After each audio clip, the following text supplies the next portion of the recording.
waxaan ku soo dhaweynaynaa ra'iisul wasaarihii hore ee Soomaalida Cabdi Faarax Shirdoon ku soo dhawow baan ku leeyahay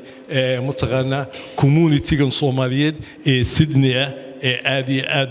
mataqaanaa ku jecel ayaa mataqaanaa ku soo dhaweynaya marka waxaan ku leenahay ku soo dhawow aad iyo aad aan ugu faraxsanahay mas'uul hore xaqiisa aan jeeste waxa waaye mas'uuliyadda haysay ma ahayn mid hal qof iyo laba qof waxa uu haysay ummadda Soomaalidana waxaan dhahnaa nin xil qaaday eed qaad nin lagu seexdo ha seexan xil baad sidaa ha seexan soo jeedo si weyn u foojignow adiga iyo inta kula mida ama inta kugu aqoonta waliba dadka da'da yar waxaan rajaynaynaa in Ilaahay maamulka ugu dhiibo Soomaaliya dadkooda ugu akhlaaq wanaagsan ugu daacadsan waxaan ku leenahay ku soo dhawow walaalaha gabdha iyo wiilal caruuraad awoow u noqon karto kuwa aad dhali karto waxaan ku leenahay magaalada Sydney waa magaaladaadii jaaliyadu waxay halkan timid sideetameeyadii dad scholarship ku yimid iyo dad maxaan ku yiraahdaa noocaas laakiin waxay iska ahaayeen dad kama naas labaas dadka iska raaceen alxamdulillah dagaaladu markay dhaceen oo qaxi batay wixii ka dambeeyay 9meeyadii 91 iyo 2 ayaa la soo batay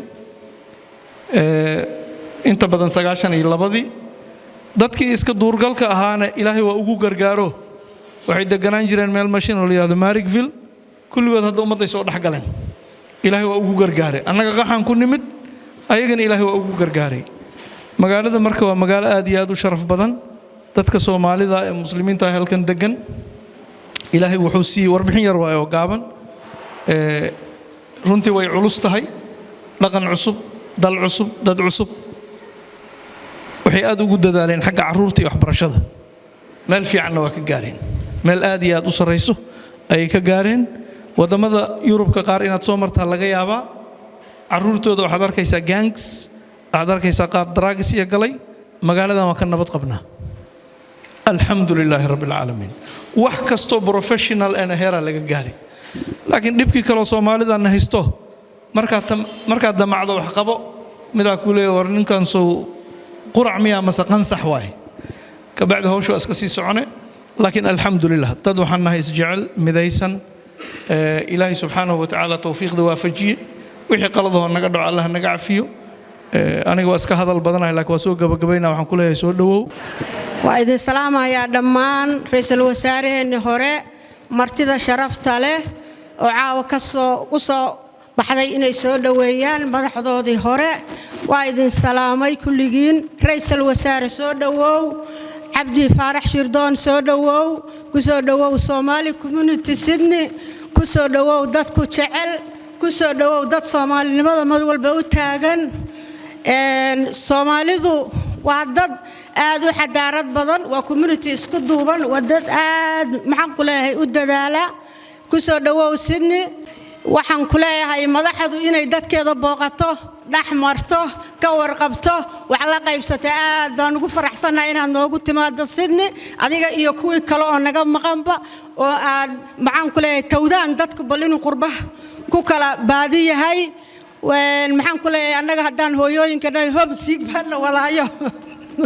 waa iska daltabyeysanahay inay madaxdu hadba naga soo wardoonto waxaan u malaynayaa inaad gabdhaha xaqooda xigto caawa salaanta dhankaasaad u badata ragga waad ka leexatay oo ku arkay taas waaba kuugu hambalyeynay inaad salaanta nagu soo hormarisay barka soo dhawow ummadaadi ku soo dhawow community-gaadi ku soo dhawow gabdhaha Soomaaliyeed ku jecel ku soo dhawow welcome to Sydney intaasaan rabay inaan kala qayb qaato waxaan rabaa kaliya inaan maartay aan barnaamijkan ku daro oo la ii gartay inaan caawa ka hadlo arrimaha youth-ka anigu waxaan ahay reer New Zealand oo aan deganaa 16 sano u dambeysay Australia dhowr boqoshaan ku imaaday barnaamijkaasi youth-ka ayaa qayb ka ahaa magaalada Melbourne sidaan wada ognahay waxa lagu qabtaa koob dhaca bisha December inta fasaxa lagu jiro oo muxuu ahay dhalinyartu ay maartay isugu yimaadaan Soomaalida goboladan hadda Australia iyo kuwa New Zealand ba barnaamijkaas oo markii dambe gudoomiyaha xarakow ibraahim cumar baafe ay u sii qaadeen dhalinyartii maaragtay soomaaliyeed ee waddankeennii hooyo ee soomaaliya ayagoo u sameynaya youth integration in macnaha dhalinyarteennii soomaaliya ku nooleed iyo kuwan qurbaha australia iyo new zealand inay maaragtay isu geeyaan ay isku bartaan muxuu ahaaye waddankoodiina ay maaragtay ay ku soo bartaan waxaa ka mid ah dhalinyaradaasi kuwa profession ah oo hadda shaqeeya waddankan iyo new zealandba ka shaqeeya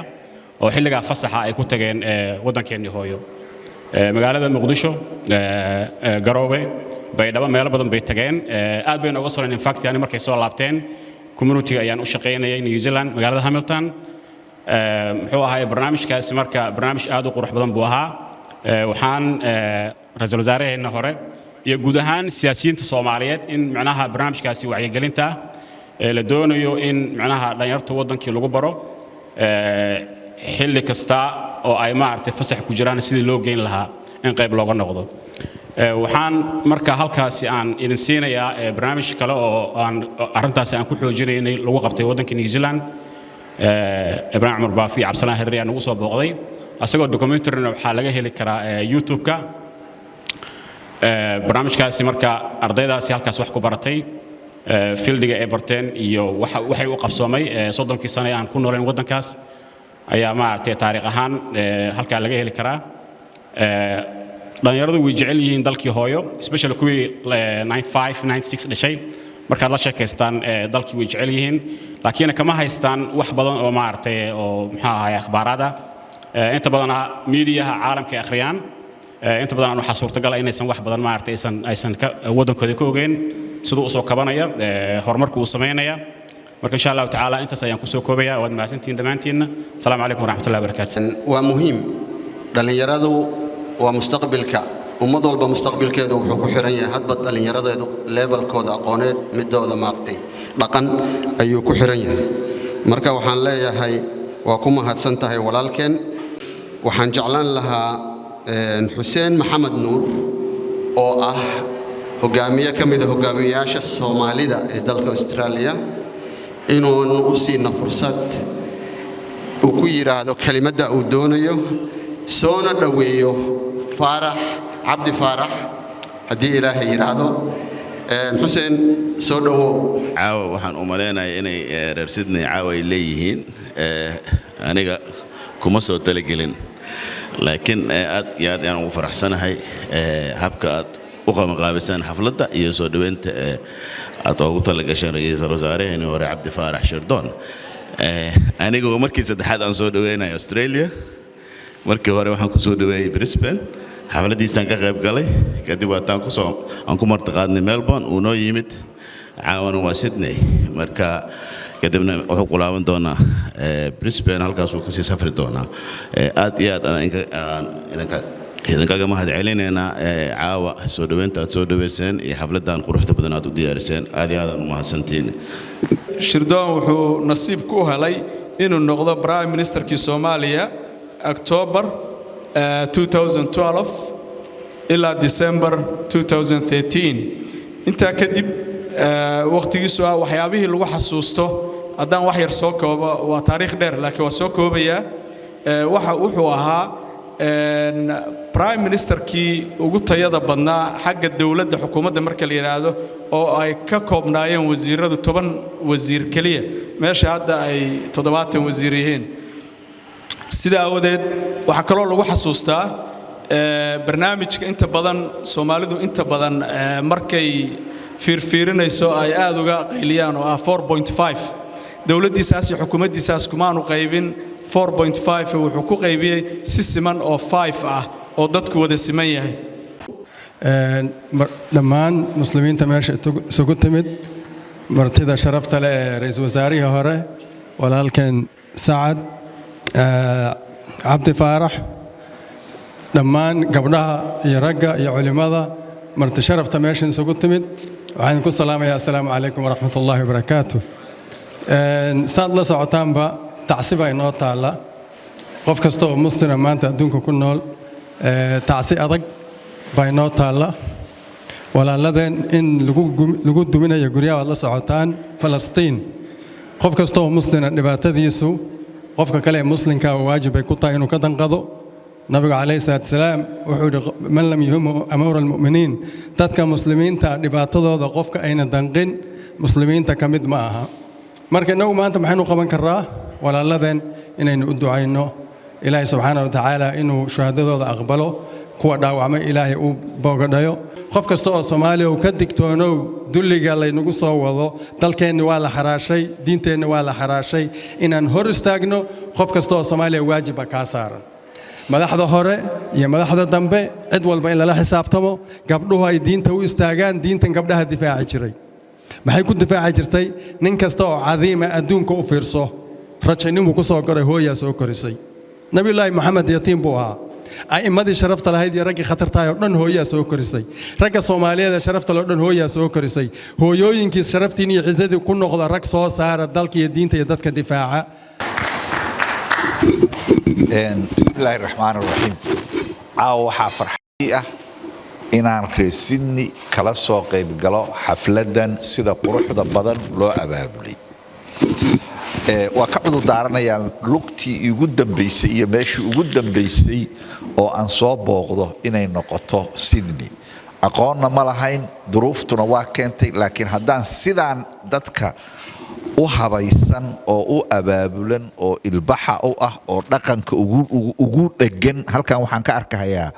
dhaqankii hidaha iyo alaabta aad keenteen oo sidaan u arursan haddaad ogaan lahaa inaan ahay inaad yartihiin idinkagama daahayna waa ku soo hormari lahaa barasho wanaagsan waa sida la ii sheegay oo sheekada ku qaatay waa la idinka badan yahay oo labadii magaalo oo aan soo marayba waa idinka dad badan yihiin laakiinse waxaan qabaa inaan la idinka ilbaxsanayn sida la ii soo dhaweeyay sida la ila dhaqmay inaan la idinka dhaqan badnayn inaan la idinka Soomaalisanayn in aad intiina waxtar ku tihiin barasho wanaagsan ilaa shalay galab oo aan imid ilaa iyo hadda waxa weeye meesha la dejiyay sida la ii qaabilay sida la ii wado ma qiyaasi kartid sida ugu dambeynta xafladan aan la igu diyaariyay ma qiyaasi kartid saan ugu faraxsanahay wax kasto aan la kulmay mar labaad waa mahadsantihiin waa ku faraxsanahay waana ka mahadinayaa inaan idin soo maro mar alla markaan firaaqo helana sidaan oo kale aan yeeli doonaa mahadsanidin taa halkaas aan uga baxayaa waxaan rabaa inaan sheego anagu dad Soomaali abaanu nahay oo geeska Afrika ku dhashay meesha ugu dambayso oo ku fakarno malaha waxay ahaan lahayd Sydney iyo Australia waxaana keentay duruuf baana keentay aanu isla ognahay ee dalxiisnimo keenin marka inaan dal leenahay inaan dad leenahay inaan maaragtay mas'uuliyaduna sugayso inaan meel aan kaga fiicannahay dadyowga kale oo dhan aanu leenahay markii muddo la joogaba in la is xusuusiyo waa muhiim anigu hadda runtii kulankaygaan iyo socodkaygaan wuxuu u badnaa in aan wixii aan soo ogaa wixii nala gudboon sida dadka dalka annagoo kala ahihi ay tahay inay u dhaqmaan inaan idinla wadaago laakiin nasiib wanaag intiina ilaa shalay galab baan waday oo kulankan kaliya maahee ilaa shalay galab akhyaartii reer Sydney baan la sheekaynayay oo la waday ilaa berri galab oo aan ka bixi doonana waa la wadi doonaa laakiin kulankanina waa si muhiima intaan anigu inaan sheega ay ahayd ka sokow waxa u dhigantay ama ka badan intaan ka bartay reer Sydney barasho wanaagsan taa marka aan ka baxo waxaan rabaa inaan xuso waxaa mudan oo muhiima waxaa tihiin dad ka yimid dal qani ah dad ka yimid dad ay u dhasheen oo qofku markuu la rabo inuu shaqadiisa qabsado qofku meel uga fiican yahay dalka iyo dadka uu u dhashay ma jirto waa asaga waxa madaxda laga noqdaa waa asaga waxa tacabka waara laga helaa waa asaga waxa wax loo bartaa waxana la taraa meel fog baanu ka nimid marka inaanu isxusuusino oo aynu niraahno duruu wixii dhacay kulligeen oo dhan baa ka xun Soomaali baa gacmaheeda ku geysatay أجنبي أنت نقصه دولة ورجسنا نما قبسن نما قبسن لكن أنا قاعد دولة ديني نجبر برتي أنا قاعد مسؤولية ده إسكاله سيدي دبلو قول لسلاها دلكي هي الدولة ديبة قف صار إرادي يقف شوجة من ده مسؤولية دو كمان بقرا فرصة هنا واللوسمية دلكي أتكتم عدين وإذين باهية هي حوج إنه باهية هي حوله إنه باهية هي ubadkiinu u baahan yahay waxaad barateen iyo waxaad haysaanba waa u baahan yahay marka taa inaad maskaxda ku haysaan walibana uma baahna kaliya dad shaqeeye dadkii hogaamin lahaana waa la idin ka rabaa halkan waxa iiga muuqda odayaal iyo dad aanan meel sidaan loogu fadhiyo aanan wali ku arkin Australia oo ay ka muuqato wajiyadooda sharaf iyo khibraduba ay ka muuqato waqtigan oo kale marka la joogo meesha wax ku celinta ugu badan iyo khibradda ugu badan u baahan waa dalkii marka maskaxda ku haya dalkii waa idin baahan yahay anigu inta aan xog ogaalka u ahay anna joogay Soomaaliya ma aha waxa is haya dadku mid kasta oo lagu leeyahay waa qof Soomaali ah ama waa goostay hal la dhaho ama hal la dhaho jamhuuriyad kale daris uu ka tirsan yahay qof Soomaali ah oo jeclayn sharafta iyo dawladnimada iyo jiritaanka Soomaaliya ma jirto laakiinse ma dhicin waxa naga maqan waxa u badan waxa weeye maskax iyo istoosin halkan ragga iiga muuqda waa maskaxdii Soomaaliya dib loogu laabto waqtiga dambe marka la gaaro meesha ugu fiican oo wixii aad soo ogaatay aad ku aad u reebi kartid waa dalkii intaad ogtihiin iyo intaad sama ka talin ka dhaan cid ka talin ka dhaan lama arko waa leedin sugayaa dhankan waxa iga fadhiya gabdhaheennii quruxda badnaa waa mahadsantihiin sida gaarka ah oo ii soo dhaweyseen alaabtan quruxda badanna waa iska qiyaasayaayo idinka sameeyay rag ma sameeynin waa iska qiyaasayaayo waxaan rabaa inaan idin dhaho waxa la idinka sugayaa oo wadankii laga rabaa inaad ku soo biirisaan caruurtiina iyo naftiina iyo odayaasho aad soo dirtaan runtii waxa weeye ilmuhu markay soo baxaan haddii generation kan Soomaaliya ku haray waaba joogna annagu waa ku haray dadkiina waa weyn oo waqtiga dhexe ka yimid waa huwa taleefonna waad kula xiriirtaan waxaad heshiina waad dirtaan laakiin dad kala nagu soo biiray dadka dhasheen oo dadkii hore iyo dadkaanba ka fiican kana aqoon badan kana dhalin yar kana energy badan yaa jira marka waxaan idin kula dardaarmahayaa ilmaha afka dhaqanka iyo Soomaalinimadaba iyo islaamnimadaba bara u diyaariya inay dalkii wax ka noqdaan u diyaariya inay dalkii hogaamiyayaal ka noqdaan annaga markaan ciyaalka ahayn waa la yaabi jiray waxa la oran jiray mustaqbalkii Soomaaliya tiino madaxweynihii iyo prime ministerkii iyo wasiiradii iyo warkaas waa iska maqli jiray laakiin hadda markaan inta waa weynaanay wax walba noqonay wixii inay runahaayeen baan ogaa dadka aad haysaan waa dadkii Soomaaliya lahaa waa madaxweynayaashii waa prime ministeradii waa wasiiradii dadkaas ku talagala in dad hogaamin ka sugayo ku talagala inay ayagoo dhaqanka iyo af Soomaaliga iyo iimaanka diinta islaamka ayagoo yaqaan inay noo soo laabtaan laakiin ayagoo gaja ah oo la leeyahay war ninkaanu see u hadlahayaa oo intuu cuqdad ka qaado naga soo carara ha noo soo dirinina ogaada gurigii aan af Soomaali looga hadlin oo aan dhaqanka laga baran alaabtan aad baan waana arki doonaa gabdhihii soo sameeyay alaabtan wax badan baa iga muuqda gurigii aan af Soomaali looga hadlin oo dhaqanku ku noolayn oo diinta islaamku ku noolayn qofkii ka soo baxaa xaggana halkaana wuxuu ka yahay qof madow oo qaxooti ah xaggana wuxuu ka yahay qof magac leh oo af Soomaaligiisa iyo dhaqankiisuba duran yahay marka ilmaha xagga iyo xaggaba ha seejinina waxaan kale oo runtii rabaa inaan dhaho oo waxyaabaha markaan dalkii ku laabto aan aad uga hadli doono ay kamid tahay qofku markuu xilka raadinayo waa ballanqaad badan yahay waana degdeg badan yahay markuu usan waxba ogeyn oo khibrad lahayna hadda khibrad ma leh dadka xafiisyada rasmiga ah oo muhiimkaa soo qabtay waxaan kula talin doonaa ayadoo aan la degdegsanayn waxna lagu cararaynin in wixii dalka laga ogaaday iyo waxa gudboon ay dadkiinaan la qaybsadaan oo safarada dadka madaxda ahaan jiray ay bataan baan ku talin doonaa. caawa waxaa halkan noogu qabsoontay munaasabad aad iyo aad u qaali ah lagu maamuusay ra'iisul wasaaraheennii hore mudane faarax cabdi shirdoon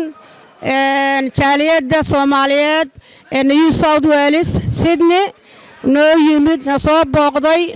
intii ka soo qayb gashay walaalihii soo maamuusay rag iyo dumarba aad iyo aad bay u mahadsan yihiin waa xaflad nagu qaaliya waa habeen nagu qaaliya aad baan u hambalyeynaya ummadda Soomaaliyeed mar walba sida isugu dooban tahay oo isu garab istaagto isu marxabayso Soomaaliya ha waarto ha noolaato ha israacdo. waxaana ahayd munaasabad ay ku soo dhaweeyeen jaaliyadda Soomaaliyeed ee ku dhaqan magaalada Sydney ra'iisul wasaarihii hore ee Soomaaliya Cabdi Faarax Shirdoon Saacid. إبراهيم عمر بافي ورركا صومالي تي في مقالة سيدني دالكا أستراليا.